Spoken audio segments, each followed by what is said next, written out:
Welcome to the Slop Temple. We pray this video helps. In this video, I will explain how to connect your Huawei GT smartwatch. First, download the Huawei Health app from your phone's app store. Make sure your phone's Bluetooth is turned on. Also, ensure your Huawei GT watch has at least 20% battery life before starting the pairing process. This will help prevent any interruptions during setup.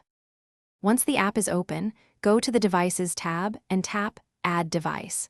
The app will then search for nearby Huawei devices. Select your specific Huawei GT model from the list that appears. A pairing request will then pop up on both your phone and your watch. Confirm it on both to proceed. After successful pairing, the app will prompt you to grant various permissions.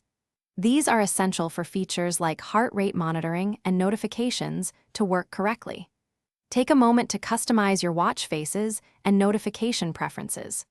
Also, check for any available firmware updates for your Huawei GT to ensure you have the latest features and improvements. If you encounter any connection problems, try restarting both your phone and your Huawei GT watch.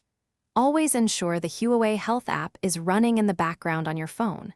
For the best initial connection, keep your watch and phone within a few inches of each other. This guide should help you enjoy your new Huawei GT smartwatch. Thanks for watching. Consider subscribing if we helped you.